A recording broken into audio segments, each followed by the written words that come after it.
Got Rhapsody first pick into Swiftblade. Parasite coming out here, so even Chipper, Yeah, not surprising to see that.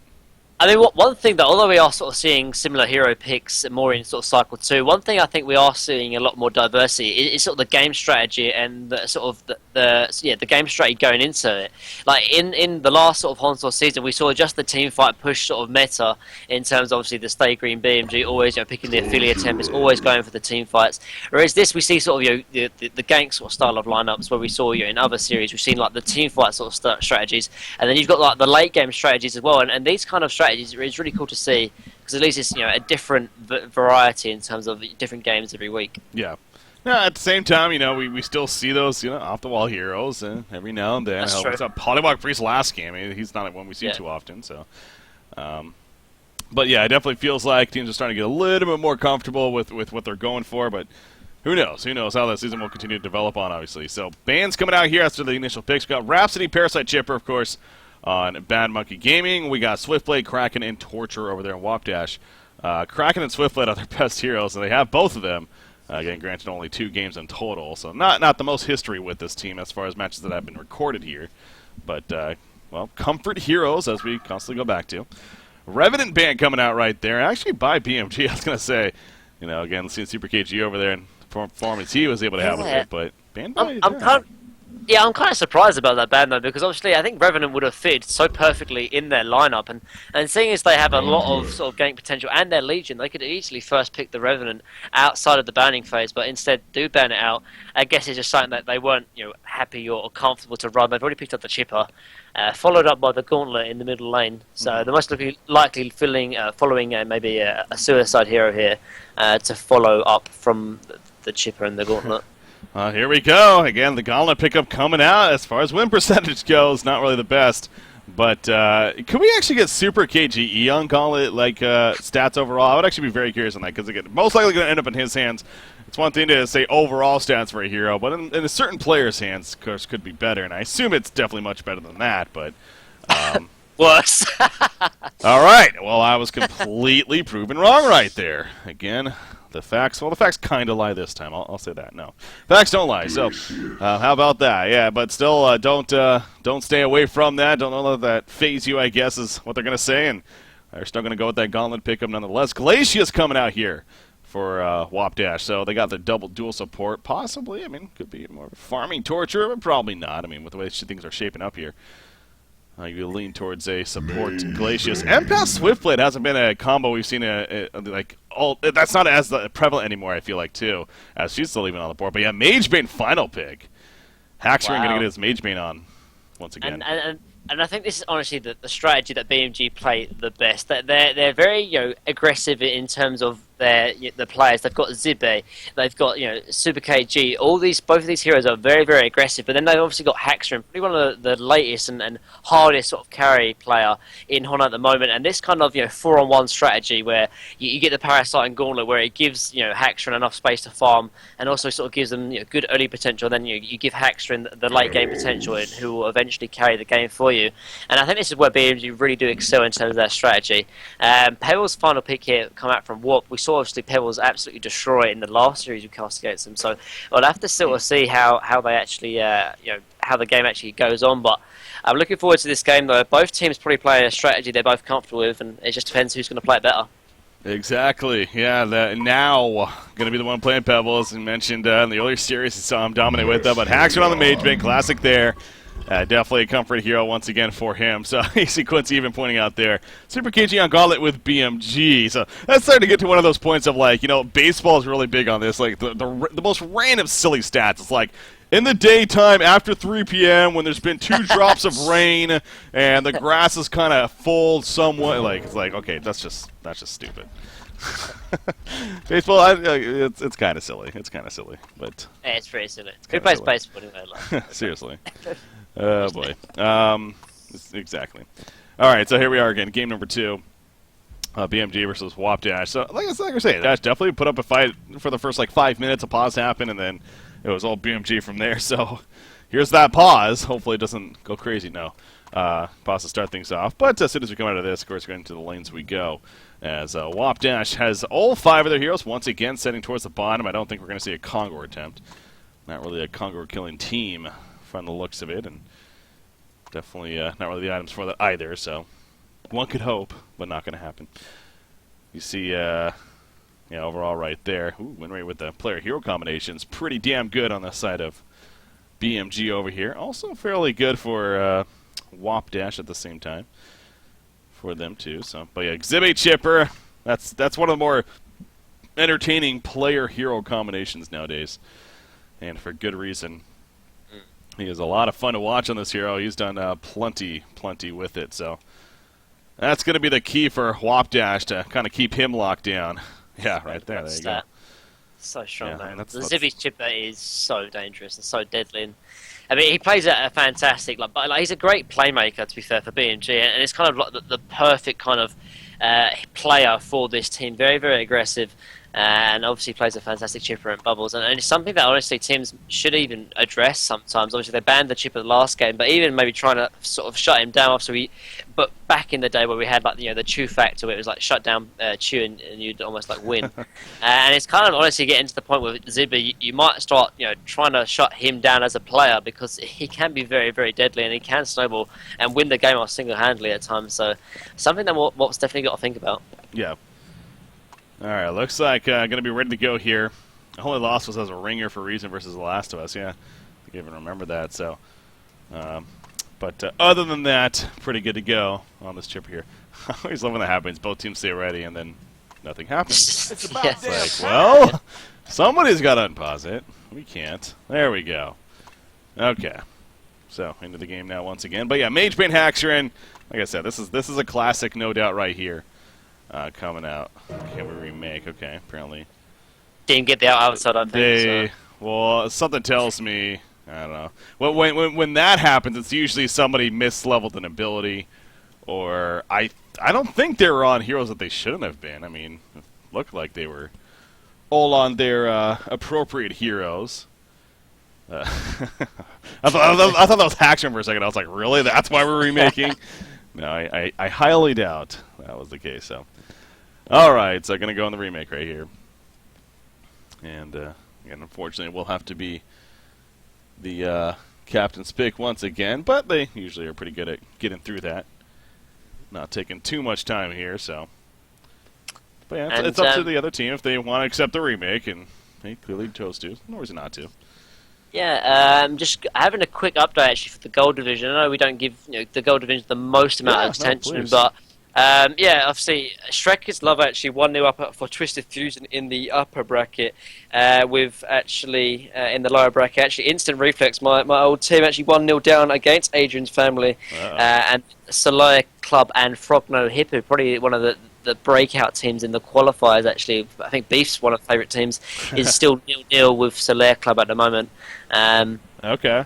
With You Love to Party being knocked out, and other notable teams, Vodka Gaming, and Crave actually as well. So, just a little update there. There you go. Yeah, I'm actually showing the brackets on screen right here to give people an idea of what you were really referring to as well. Again, the Gold Division now only 16 teams, so it's kind of like each division got a little bit less teams in that sense, kind of cut in half. But looks good here. So yeah, as you're referring to, yeah, Donkey Kong, of course, definitely one of those teams to look out for as well.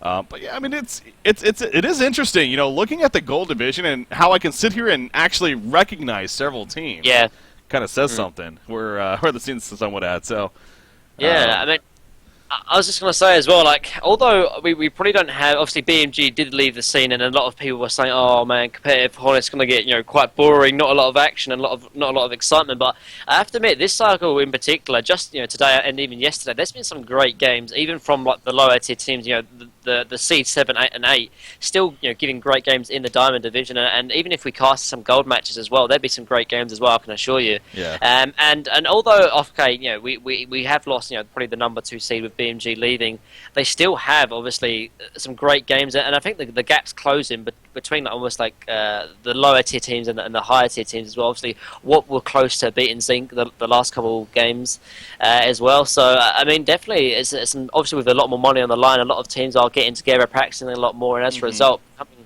a lot better in terms of their skill level. So there's going to be some even better games in the future of the rest of Hontor. So I'm looking forward to it, to say the least. Exactly. Couldn't agree with you more. We definitely stressed that before as well. So, yeah, I think that's the biggest thing. I mean, the prize pool especially as well. People kind of realizing that and doing almost a double take to it. It's like, wow, there's actually some good money to be made once again. So, might as well give it a shot here. All right, as you hear though, looks like game number 2 is ready to get back going on here. I'm going to take you back into it, of course. Don't mind these bands here. It's obviously just kind of rushing through it, so... Artillery. Yeah, that's always fun. Oh, man, that... Honestly, like, it was the other day, actually, where Don't say. I tried to pick almost have a role or what kind of hero could work in every sort of strategy. And artillery, I know it sounds very, very troll, but if you're, say, going against like a push lineup, you could definitely run artillery as a carry, because that kind of counter push on artillery is absolutely insane. So, yeah, next time you're going against a push lineup, just pick artillery and it's a free win. Like, just saying. You get a first item Doombringer as well. Yeah, you're basically you good to win. go. You just sit in the well and, you know, just have a good time. So, yeah, obviously, yeah, and we're not going to see the hero ever.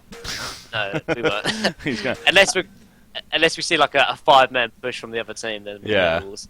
I mean, at the same, I've said that about Gunblade as well, to be fair, and you know, for the longest time, because everyone was telling me how horrible the hero was, and it just didn't make sense yet. Exactly, yet he has actually worked. And there was, I think. So. From what I sort of drafted every single hero and what could work and what sort of strategy and what kind of draft, and there was only I think a few heroes that I could not find a role for, and that heroes that really need to get sort of remastered or sort of sort of balances. Well, I think one was the blacksmith. Like, there's no kind of role for him. He doesn't really work as an initiator or as a support. Really, he's How kind dare of you? It's about damn time. Forsaken Archer is similar to like a Moon Queen. Do you not know about Staff of the Master Blacksmith? I'm just talking about competitive scene, man. Like, TMM, you can do whatever you want, but I'm just saying competitive, I don't think there's a role for him. Forsaken Archer was another hero that is she's sort of similar to a Moon Queen, but doesn't really have... Really? You know, I feel like Forsaken's underrated, honestly. Like, Wombo, we use this Wombo combo term. She's an ideal carry if you want Wombo combo lineups. Yeah, but why wouldn't you just pick a Moon Queen, though? Moon Queen just does exactly what she does, but just better. It's just like, there's no fit for her, really. And there was a few others as well, but the game's back underway, so all 5 of Hellborn actually are rotating over. Parasite might be in trouble. Parasite! Uh-oh. Oh, Parasite, you want to He say has the what's boots, up? like Yeah, me. he's got the boots, though, so... He's going to be out of range. Going to be good. All right, so... Yeah, that's a good thing he got, though. That's why he was in the front lines, though. He's confident that he could get away if need be, and thus he was, so... Still kind of scouting things out. Rhapsody and living life on the edge to an extent, but no, he's going to be fine as well, as they're not going to be able to chase him down. So blocking up the camps the best they can, but of course Parasite very aware of that. Tank effects, they kind of getting caught up with one another right there, but no, he's going to head to the aggressive jungle. And yeah, if you're WOP dash as well, you probably figure Parasite with seeing that is going to be like, all right, yeah, I'm going to go to the other jungle as well. So I wonder how they're going to address that. What are we seeing here though? Look at this Haxran up here. No, oh man, I'm so happy. I've seen Haxran been playing a lot of Suicide Mageban actually in TMM. He's been playing it a lot, and it works very, very well, particularly if he's going 1v1. And we're actually going to see a Suicide Mageban. And look, this is the strategy I was talking about before. If the enemy team goes all 5-man into the your own jungle, you have the potential to pull. He might be in a little bit of trouble though. Pebbles and Torture is coming over, but he's just going to blink away. But at least he's pulled the creeps already, and this is really going to screw up actually the lane control of Hellborn, because I don't think Pebbles is going to be able to catch the wave. He won't be able to catch the wave before it hits the tower. So yeah, really well played out from Magebrain, and this is the strategy. He knows exactly what to do. He's been playing this a lot in TMM, and he's just going to drag it towards the tower. Okay, yeah, he's going to lose lane control as well, but at the same time, at least he's got a full creep wave of experience, and maybe most likely 3 last hits as well. So really well played out from Haxran. And I want to say a player that I've barely ever seen in the suicide lane. Sometimes I talked about, I think, Flensmeister rarely playing in the middle lane, but Haxran rarely playing outside of the short lane as well. So we'll have to see how he does here in the suicide lane. We're obviously giving the Zibe here on the Chipper in the short lane, actually taking a lot of pressure coming out from Swiftblade, but we'll have to see how he does here in the short lane. Suicide Mageban. Okay, apparently he has been played before. Who played that? Haxran. Must have been Haxran. Was it Haxran? I guess I don't know, but I'm assuming it was. Oh, it was Sync. Okay, it was Sync. Okay. I thought it was Haxran, because I know the first time I ever saw this Suicide Mageban was from Haxran. He was playing a lot in TMM, and I didn't know who it was at first, and then I found out actually it was Haxran, so... Oh, so yeah, it was Haxter and then BMG. Oh, it was Jonas. Jonas. Okay, well, All right, Still. still though, point Okay. stands. Yeah. Still. Oh, so we must have cashed that game actually. Now that I'm thinking about it, you know, something actually that is kind of coming back to an extent. It's like, oh, yeah, actually, okay, yeah. I don't think I was. I think that was the weekend that you were gone, obviously. Okay. So That's why. that's yeah, right. They did do that, didn't they? Okay. That's cool. Interesting. But yeah, I mean, if you think about it though, Suicide Mageman can work very right. It's probably one of the best escape mechanisms with the blink. Obviously, instant cast animation, and obviously great distance. Actually, mid lane. Yeah, Gauntlet grapples it backwards, trying to get away from stability. That does increase your move speed, and it will buy him the time to get away. Look at this though. Parasite coming in with a minute, trying to flank, wraps into with a staccato stance. She has a haster. Will she dive? No, she's not going to.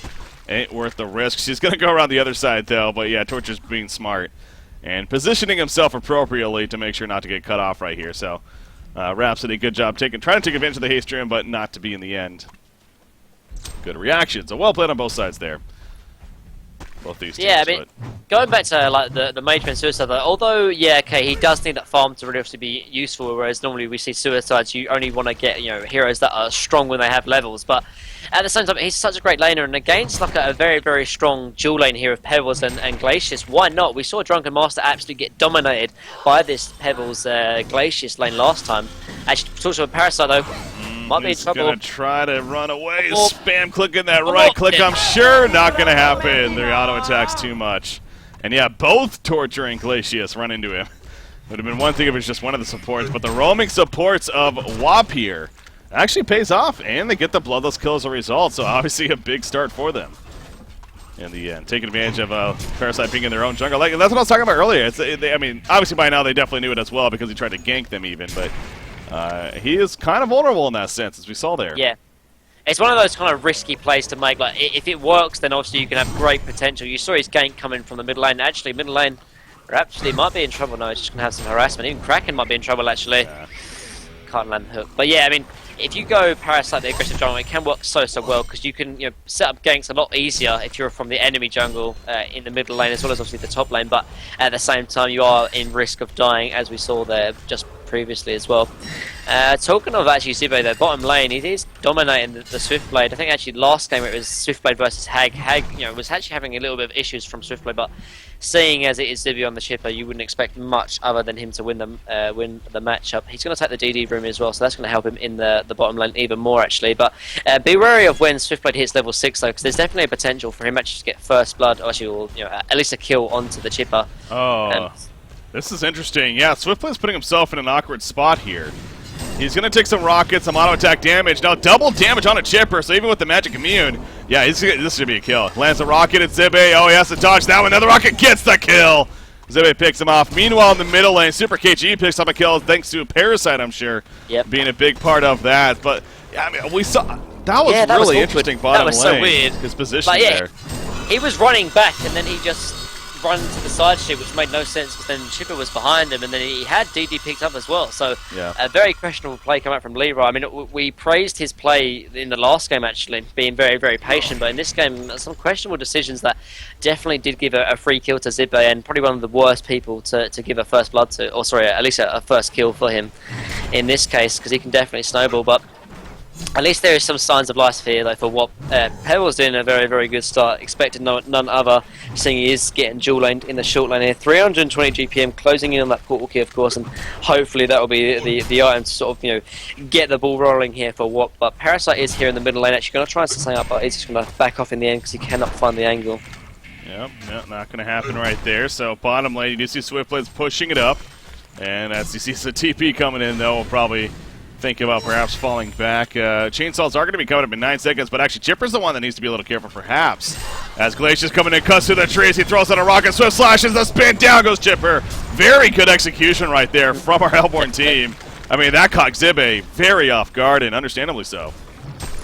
Yeah, and like I said before, like at the start of the game, I said they do need to shut down this Chipper. So great rotation actually coming out from the Forgotten.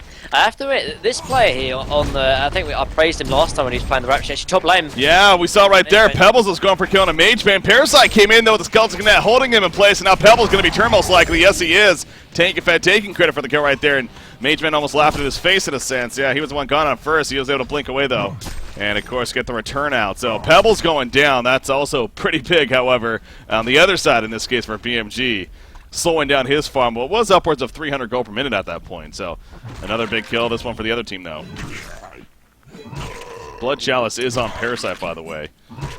Yeah, and actually, Super KG is doing very, very well as well. 360 GPM. He is leading the charts on the GPM, and so I expect the portal key to come out from him as well.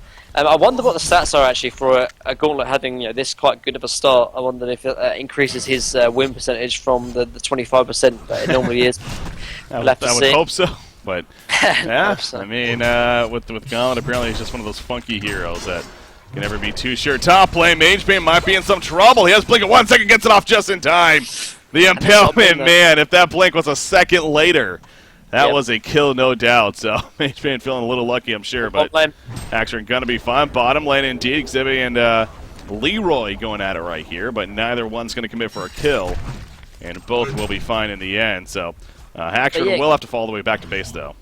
Yeah, and that's what I mean. Like, the Magebane suicide works so well though because of that great escape ability or escape mechanism. The flash is obviously instant, but at the same time does give that +3 armor from +6 armor actually to himself. Actually, bottom lane. Yeah, we do see Chipper being chased down by Swiftblade. If he gets another kill, he will. So what was a start for Chipper, again, some awkward positioning from Leroy. He's now come back, and he's gotten 2 back-to-back kills himself. Middle lane, Parasite's still on the run, however. He's got more Ghost Marches. Oh, he takes it up in the last second. That was big timing. It's only a Gotar. It's not a Minotaur, at least. But actually, Gauntlet coming in front of us to building glitch. It's like, where did my life go? All of a sudden, he's dead. Kraken now in still a little bit of trouble. No, he's going to be fine. Parasite, he's in that creep. He needs to be careful. As soon as he comes out, he might be pretty low. So, yeah. He's going to fall back from there. Very, very close all around. And top lane even, maybe? No, yeah, just some so pressure. much harassment onto the Pebbles. Like, Pebbles has no lane presence, seeing as he has no mana due to the Magebane. And actually, here comes the gank potential coming from Gauntlet and Parasite. Vulture Pebbles. Lord, that's Skulls King, actually. Yeah, this should be an easy kill. Gauntlet blast out, and the burst damage to follow. No chance for Pebbles. Yeah, his laning presence hurts. Yeah, this suicide Magebane is working very, very well, actually. Obviously, he's having great at the escape, obviously not dying due to the great escape mechanism, but at the same time though, can still offer quite a lot of lane presence with the mana burn as well. So I mean, this Magebane suicide though, perhaps a new suicide hero in the making. Actually, bottom lane. Bottom lane, Chipper again going to fall. Man, I mean, talk about a complete 180 right here. What was a start for Chipper, and you're like, oh, okay, this is where Chipper and Zebe starts to snowball.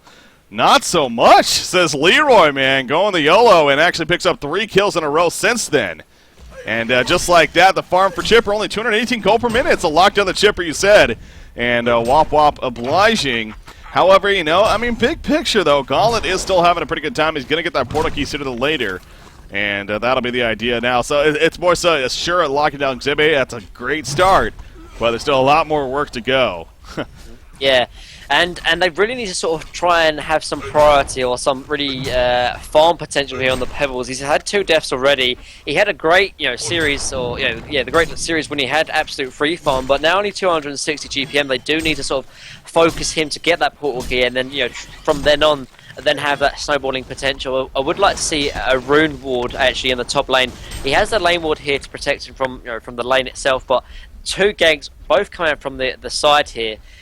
From the Parasite and the Gauntlet, actually mid lane. Look at this, all 5 collapsing. What the hell? Kraken goes down, and you want to cancel that? Oh, what? Swiftblade, you are wow. Leroy Jenkins going crazy here, as you would expect. Oh, he caught Magebane actually. Slipside just goes out. He gets a kill on a Magebane. He will fall in the end. Oh, that was fun. Got a kill at least. The team coordination, though, clearly not on point there for WOP. One TP was instantly cancelled because of all the rotation come out from BMG, but then actually, Swiftblade still went in, and I don't know actually if they actually went in and did TP in, they could have definitely defended, even got a few kills, but in the end, Swiftblade did get the return kill on Mage actually mid lane. They really want to defend this tower. They're going to commit to it. The Chainsaws take out Torch. They'll grapple away from Gauntlet right there. Rhapsody, however, couldn't get caught left behind. She will definitely end up falling. Yeah, she's going to fall, so that was kind of awkward, but in the end gets taken out. Tower was destroyed by BMG, though. Again, the big picture right there. So Bad Monkey Gaming overall, a very good exchange for them in the end. So yeah, making mistakes like that, though, it's definitely can hurt you in the long run. as far as trying to commit right there. But at least he did get the kill. Did Swiftblade, of course, I'm talking about. So there was something there. But Pebbles is getting close to the portal key now. Gauntlet just got his. So this is going to be interesting timing here between these two teams. MageBane top lane. Now, he doesn't have the portal key just yet on Pebbles, so obviously not really enough mana either to go for a kill. However, you have Gauntlet with the PK as well as Chipper over here. So both teams, and that's good for the WOP that they're falling back, because I don't know if they would be able to win a battle up here. Especially with actually they don't have a choice. They're gonna have to fight this. Inferno stability comes in, freeze comes out, the grapple hits Pebbles. The mana rift does a little bit of damage right there, including enough to kill Glacius. But Pebbles does stay alive as he gets away. He's so close to that portal key. He does not want to die right here. They're still chasing. I don't know. He could blink again, but yeah, that would be silly. But at this point. yeah, so if Pebbles died, that would have been so bad. So that was kind of a good play coming out from the Forgotten, though, sort of sacrificing his life for the Pebbles. But you saw like the Chipper is so good though, because his sort of gank potential. It has so much range as well. Like his rockets went so far and really did help to secure the kill on Glacius there. But going back to Pebbles, actually bottom lane, Kraken and Swiftblade might try and catch his Parasite. Oh, look at that. Oh man. Sorry, that was funny. I don't know why, but yeah, this I like the commitment, man. Leroy Jenkins, I guess you wouldn't expect anything less, but he's called Leroy for a reason, man. He's in, and he's always in. He goes in, and hey, a lot of the times it seems to work out. So that's good news there. They get the tower kill, and I don't know. Swiftblade alone is doing so much work that he's keeping his team in this game, if anything. Yeah, definitely. Pebbles picked up his portal key now as well, so I mean this could definitely be the turn here for what they've been looking for. Gauntlet does have his portal key now as well, and Parasite is closing in the puzzle box, but at least WOP have the portal key now, and Swiftblade has very good farm, as you said, so hopefully they can get a few kills on the board, give Swiftblade a bit more farm, and we could even see a game 3 here, but there's still a lot of work to be done. Glacius doesn't even have boots yet. Torture's only level 3, actually. Parasite. The timing was just a little too late. They might still be able to make something happen. Glacius freezes it. He has to pour it out. Yes, gets killed. The TP's come in. MageBane as well as Rhapsody. Grapple from Gauntlet. Caught Glacius. Not the best target. He gets the kill though. Swiftblade is dropping pretty low. He doesn't have any cooldowns. He's trying to hide. It's not going to happen though. He gets collapsed. Unprotected Melody just to mitigate damage from Kraken. Kraken falls as well. And the commitment does not pay off. So Parasite, he bought back, of course, to also assist right there, but definitely worth the buyback. He gets a double tap himself, and back to farm we go. Yeah. So just when it seemed like WOP was actually starting to get a little bit of momentum themselves again, it backfires and BMG comes back strong. Yeah, and just great rotation come out from BMG though, because like some almost amateur teams would be like, okay, we're 4v5, let's not fight. But BMG realised, although Parasite did buy back in the end, but it was a 4v5 for most of that fight, and then they really did capitalise. I mean, all the cooldowns were used for WOP there, and BMG were not afraid to fight even 4v5, and as a result got a massive turn in terms of the golden experience lead. The buyback obviously was used for Parasite, but it was definitely worth it. He's still sitting at 330 GPM, and now WOP are even further behind, 5,000 gold lead, 4,000 experience, and WOP, they definitely had good intentions, but good intentions is just not enough to beat this BMG team at the moment, it looks like. 15 minutes in, so WOP dash here. Gonna have to really calm things down, and once again, Swiftblade, the Abyssal Skull still being worked on. I don't know though, I mean, do you still think the Abyssal Skull is your best choice here, or go something? I don't know what else you would go, I guess. I mean, it could just go straight Firebrand, or... What, for MageBane, you mean? No, for Swiftblade. Oh, sorry. Yeah, because I saw MageBane was going. I mean, Abyssal Skull is definitely good, seeing that he is going against, obviously, the MageBane, but at the same time, I don't think Abyssal Skull is needed just yet, because obviously there's not a lot of sort of physical presence coming out just from the MageBane just yet, but at the same time, with the Abyssal Skull, it does allow him to farm the jungle safely, and obviously give him that some kind of farming mechanism, but yeah, like you said, the Firebrand would be better in the sense that obviously it gives him more farming capabilities, but he's going to buy the Energize, actually, instead of the Abyssal Skull, so adding to the sort of ganking potential, but I mean, this good start for Swiftblade is a little bit weakened by the fact that he hasn't really got that kind of big item. Obviously, normally we see like a Swiftblade on the carry potential builds that Dawnbringer as soon as possible, but for the Swiftblade here, it doesn't feel like he's got into the fact or got into the point where he can really carry his team just yet. Yeah. You see Portal Key picked up by Xibbe right here. He's still level 10, so doesn't have a level 2 chain cells just yet. He's throwing out some rockets. He's scouting things out. He does hit Glacius. Has Gauntlet going? Oh, no, backwards. Okay. I was like, it's on the Portal Key and tried to follow him, but no, he went backwards, actually. figuring it wasn't going to happen, just playing it safe. They saw multiple heroes, obviously another good tool of those rockets, not like great burst damage, but couldn't scout out with them as he was doing right there. To see what was going on. So you could kind of see a transition happening right here, specifically for BMG. Again, this is a suicide mage bane, even being played by Haxerin, but now that this game has kind of progressed now, or 16, 17 minutes in really, you got portal keys on your key heroes for ganking. Now let the farm happen for mage bane. That's kind of what they're transitioning into. Top lane, could we see something? The grapple just missed Swiftblade. Oof, that was close. But he was able to get just to the left of it, whether it was intentional or not. And they get the tower kill as all 5 were there. So BMG making perhaps a smart decision not to put any defense up in the end. Oh, that rocket nearly got Pebbles actually as he was DPing. That would have been huge because that would have stopped a defense here at the bottom lane, but instead he gets through. But it did actually scout them out doing so. So that's actually information from the bottom lane to fall back before anything happens. Yeah, and this is why obviously we see a lot of Chipper, because obviously not only is he a great ganker and a great laner, he does obviously offer that information, just similar to like a scout in that sense. Obviously he might just be invis, but the sort of the information he brings just from his skill set is very, very important, particularly in this sort of high level competitive play. So very interesting. Actually, Glacius is sitting up here in the top lane, so I'm wondering if he's just trying to set up a gank here when Gauntlet does push up. He is moving forward, but he'll need another person to actually gank this Gauntlet. I mean, Glacius ain't soloing a level 11 Gauntlet, but... Swiftblade is coming over, though. That could definitely be it. He has a freeze ready to go. With that flank, it's just a matter of timing right here. Gauntlet's not he's not showing. They're all kind of hiding from one another. It's like both of them are trying to set up ganks, but... Look at Gauntlet, he's falling back. Yeah, he thinks he's fine, but he's not. All of a sudden, here we go. So slashes. No, the creep wave comes, though. He's going to bounce to it a couple times. The timing wasn't perfect. It still might matter. Oh, Gauntlet gets the kill at least on a Glacius, but still kind of worth it. At the Kagura pit, though, Torture goes down over here as obviously Chainsaws come out and secure the kill right there. So, yeah, that was a little funny at the top lane, but, I mean, Swiftblade gets the kill, so that's really what matters there. It was definitely what matters. They lost the Glacius there, which is not even a big deal. They trade for like a mid initiate, and as well as you said, the Swiftblade does get the kill, so that's going to boost up his farm as well.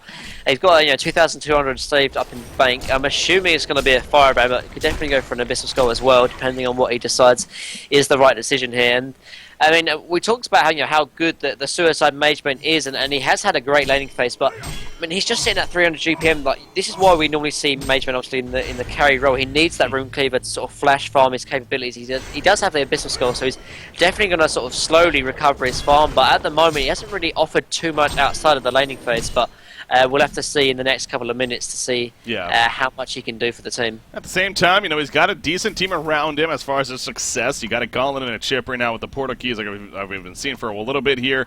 Able to move around, set up kills, at least that's the idea. But yeah, Haxerin is going to need more and more time here.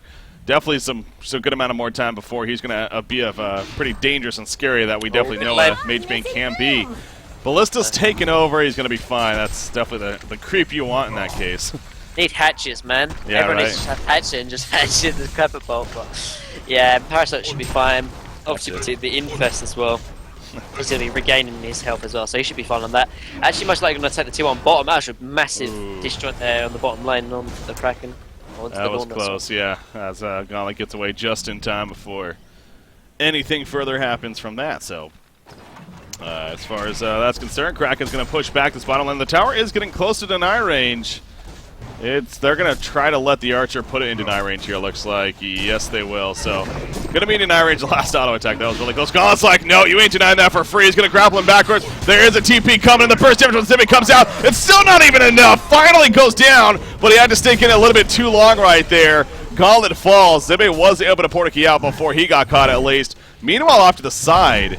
Okay, that's just Rhapsody with Illusion, so not a big deal. But the hold there from WOP, pretty solid. Chipper. Oh, wow, the portal key just in time before Pebbles came in. But, yeah, actually, I think they're going to chase this Rhapsody in middle lane, looking like it. Pebbles, he has that portal key coming back up in 2 seconds. Rhapsody knows she's in trouble. She puts him up. There we go, the poor man's portal key. The freeze comes out. There's the Stalagmites. One auto attack should do it. There we go. Great team coordination. Pebbles gets it. Haxerin is pushing the top lane. He's not going to be able to push fast enough. This tier 1 tower, tier 2 tower is most likely going to be surviving. He's got to get out actually because Glacius and Pebbles are rotating over slowly. Although, no, they're going to leave him. This tier 2 tower might actually drop, actually. Oh, it's definitely falling. Well, they're finding the kill, at least on a Parasite. They're trying to go for it. Parasite's juking and jiving. He does have Infest. He tried at the last second. Doesn't go off, though. But now Chipper comes in. Chainsaws go down. He realizes it's not going to be enough damage, though. And now Chipper actually in some trouble himself. Can he somehow get away? The Chuck. Oh, that was awkward. He charges and chucks his teammate. Portal key. He's going to be able to use it. 1 second. He's going to get it off. Oh, that's so unfortunate. I feel so bad. I feel Like, so bad. he would have definitely stunned the Chipper there. Like, Yeah. the Kraken charge was definitely working. The Pebbles just tossed him. Oh, man, that was so bad. That would have been absolutely massive. They picked off Gauntlet bottom lane. They survived, or kept their T1 tower bottom lane. Then they killed the Parasite. They would have killed the Chipper as well, but instead Chipper survives and Gauntlet just goes and takes the T1 tower bottom lane. So in the end, it was definitely a good chance for WOP to get back into the game, but BMG does skirt on it and takes, or still retains the lead there. I mean, that's one of those cases, even at the best players in the world, if they were playing, I mean, you can't, it's stuff like that's going to happen. You're just so in the moment, you just go for the spam click, and he just happened to click Kraken instead of Chipper right there. And, well, Kraken should have had his help turned off, to be fair. Make that even easier. No. True. But in the end, so Chipper gets away. And that was pretty big indeed. Mage Bane, so we talked about, he's going to need some good time here to kind of continue to recover. He's kind of getting that. He's got the Firebrand, another 1,400 gold already saved up here. You're thinking just the routine of Geometer's Bane at the very least here? No Dawnbringer necessary? Yeah, I think Geometer's Bane could definitely work here. Obviously, it does take a lot better effect with the illusions, obviously, because it does half the mana burn and obviously half the damage. So, in that sense, we're most likely to see the Geometer's Bane actually here. Middle lane. WOP Dash is going to try to go for a commitment here. Kraken, he gets stunned with a Gauntlet Blast. Look at Parasite with a puzzle box. Just melts Kraken right there. Shows the true potential. The grapple on his whip play. The physical presence goes through the spin. He gets caught. So slashes still go on. Protecting Melody, however, saving the day as it tends to do. Support making the big plays. It doesn't save him in the end, though. Super KG could not get away. Swift play tried to get away with the Ghost Marchers. And now Pebble says, get off me. He's trying to get away himself. The mana burn, though, too much. And he will most likely fall. Mana Rift used. Not really necessary, to be honest, but got the kill nonetheless. Swiftblade. He's now on the run, or continuing to be on the run even. Parasite leech. Oh, that was kind of weird. He kind of stutter stepped a little bit, I guess. Parasite with the face cycle, though. The follow-up damage. Auto attack's not enough mana for Chipper for a rocket. Won't be necessary? Okay. Oh, God, really close, but no, he does fall in the end. So, again, commitment there from WOP Dash. They really try to force it on BMG yet again. But, well, again, BMG turns it. Yeah, definitely. And now we're slowly starting to see that the potential of Mage Bane. I mean, the mana rift obviously wasn't the biggest needed kill, but even just the mana burn and the quick auto attacks coming in, and obviously he's probably not at the stage where he wants to be just yet, but still showing the potential. And like I said, the initiation there was just a little bit too slow actually. The Parasite just jumping into the creep there just before Pales and Kraken came in, and Kraken absolutely just got exploded like you said. The puzzle box on Parasite that does so much work and just absolutely obliterated Kraken that team fight. Yeah, I remember seeing that stat. That's kind of ridiculous, man. Parasite's 300 plus GPM. They managed 17-0 in the 17 games that has happened. I mean, that's just one of those stats. It's just crazy. I mean, for a hero that we see often too. No one. It's not like 300 is a lot of farm. It's honestly not too much yet somehow that manages to be enough usually for Parasite player team. So. Obviously, BMG has that to work with here. You see Kraken, well, that's just an illusion, so he thought it might have been real too. Yes, I did, but nope, he was wrong. Just an illusion, not a big deal.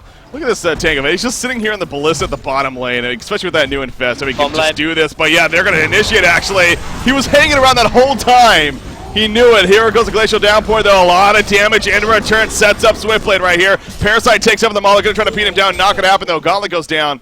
And Swiftblade at least got something in response once again. The cutoff coming. Torture looking to make something happen, but he runs right into the puzzle box minions. Again, doing so much damage. Is that going to explode? It is, most likely. There we go. Look at the damage. Oh, not something you want to make happen right there. Hat trick coming out for Tankafet. That all started with him sitting in a Ballista with Pebbles in the lane with him. Oh man, also the biggest thing that happened there is actually, I don't know if you saw on camera, but Chipper actually stopped both the supports coming out from Kraken and Torture. There was four TVs coming in. Yeah, there's 4 TVs coming into the bottom lane, but Chipper actually stopped both of those TPs there, so great play going from Zibbe there, and definitely did help his team win that team fight. But yeah, you saw the damage of Parasite on the puzzle box there, absolutely insane damage. Yeah. And absolutely obliterated the Hellborn team. Yeah, no, I can't say I caught that, but that's definitely worth noting. So glad you caught that, because that most certainly is a big deal. This is going to be a Conqueror kill. Magebane, he actually is going the Frostburn, by the way, so not picking up the Geometer's Bane, at least just yet. I still want to be out of the question and maybe split that up into a Frostless Skull Geometer's Bane, but going to start out with this for now. He's level 16, has a token, and the bottom tower goes down on top of it all.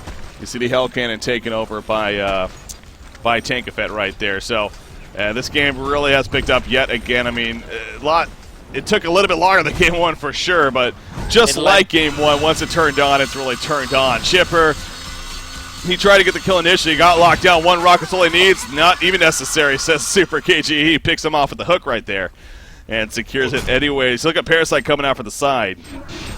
As he's going to need to get there in time. Pebbles jumps in, projectile out once again. It's not going to be stopped. Super KG will survive. Now down goes Rhapsody in the background, but Magebane still blinking around. Burns all the mana left of Pebbles. Face suck on him as well. Parasite trying to chase him down. Not going to happen. Instead, he takes over his own Mauler and beats down Glacius with it. So, did they get any kills? Yeah, they got Rhapsody at least, but yeah, it's not saying much, obviously, in the end. She did her job, yeah. Exactly. She did her job, and Rhapsody, we're seeing the potential. I mean, we've already knew the potential of protecting melee, but once again, though, doing so much work in the team fight. I mean, the initiation was good coming out from now. I think got a double stun actually onto both heroes, but the Parasite, the actually mid lane. Yeah, Pebbles jumping in. They want it. They know that they can't just give this up. They're going to try to hold the best they can. The grapple completely misses right there. Down goes Parasite. Actually, Mage being able to blink away at the last second. Swift slash will take care. Oh, he actually bounced to his teammate as well. Chipper goes down. Mana Rift. Oh, does a lot of damage actually to Swift Blade, but not nearly enough for the kill. And Mageman still living life on the edge. He has the token, remember. So if he does happen to fall right here, Torrent comes out. He doesn't have enough mana for the blink. Okay, he just got it right there. As the charge came out shortly after. Portakey in 3 seconds. Not going to go for it, though. And actually, Mageman will fall back in time, and it's going to keep the token alive, even. As he has another 3 minutes here at the time being. So it's obviously staying alive right there. Good news for BMG. So WOP Dash does hold at their base, with that said. And that's, of course, there's always a good thing here. Just staying alive here in game number 2, as well as a series for that matter. And hell, the more time you buy, you got the Swift Play, man. You see Tombringer actually just finished by Haxorin. Swift Play is going to be finishing one of his own, actually, on the other side. The biggest difference, though, is that a full Abyssal Skull is finished on Mageman compared to just the Ring of the Teacher on Swift Blade. Not a crazy difference necessarily, but yeah, it's still something. Definitely still something. Yeah, and also he's picked up the vestments as well. So Mageman, obviously, I don't think we mentioned this actually, but obviously the Flash giving him a lot of magic armor. Actually, so 12 magic armor plus obviously the vestments. So all this magical damage coming out from Hellborn is just not enough really to handle the Magebane. And so the later this gets, the worse it's going to be here for the Hellborn side. Yeah.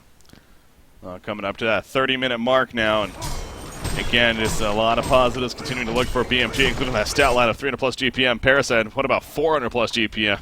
Obviously, Tankafet's 422 gold per minute now himself, and continuing to do very well. He's doing a great job with the puzzle box mains as well. I mean, yeah, maybe that's what they usually do, and I just happen to be noticing it this game, but it's been fun to watch. The Mauler presence of taking that out. He's using the Wizard to burn the mana so quickly. And he's got great micro, actually. Mid lane, though. Yeah, they're going to jump on it. Oh, he missed the charge again! The coordination was a little funky. This time, though, it doesn't matter. They get the kill. Oh, man, Swiftblade actually was casting ultimate, but he's going to use it on Rhapsody instead. She's going to get obliterated. Rhapsody's dead. That's a good start at least. Swiftblade, though, in the meantime, not a good continuation. The hook actually hit Kraken and pulled him back in, and he'll actually be the sacrificial lamb when it's all said and done. Mageman's still chasing, though. Rocket hits Torturer, stopping the TP. Mageman doesn't care about that, though. He wants food elsewhere. He's going to find it on a Pebbles. And unless Pebbles has some teammate support, it doesn't look like it. He, too, goes down.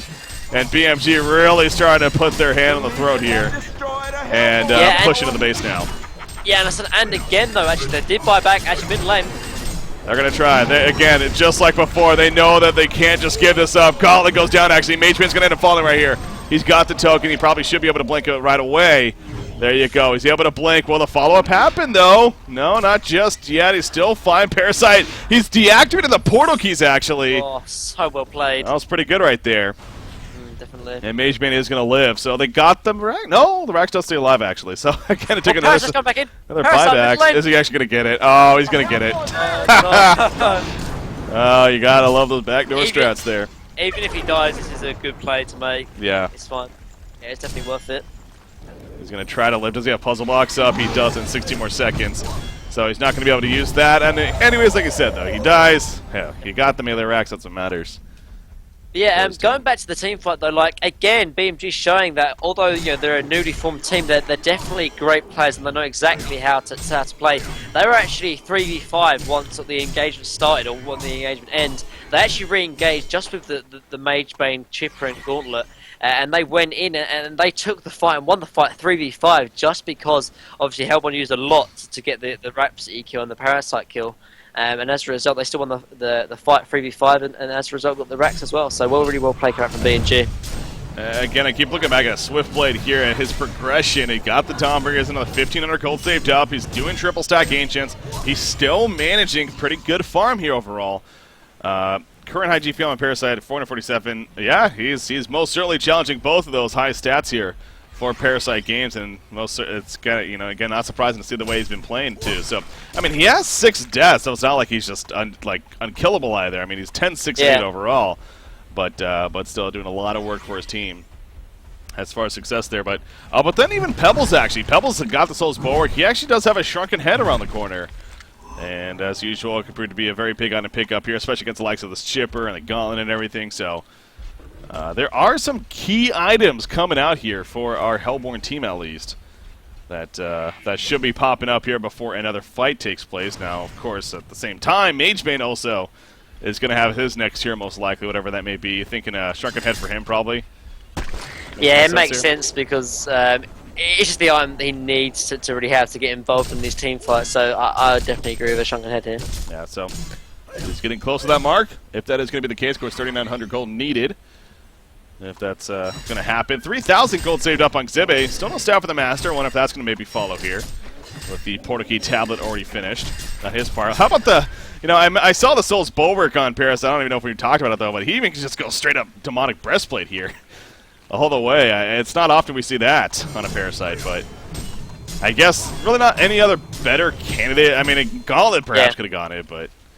No, he should pick up because obviously the puzzle box moves obviously take effect of it as well, so he increases his survivability, but also it's a great team item to have. Probably, I think Swindlemillions called it one of the best items in the game, so and it's a great team item as well. Obviously, Gauntlet could have definitely picked it up, but he's not in the position to really get it anytime soon, so it's better for Parasite to get it now, obviously, so it can take effect of it just right now, and there's not really a lot of items else he could go for.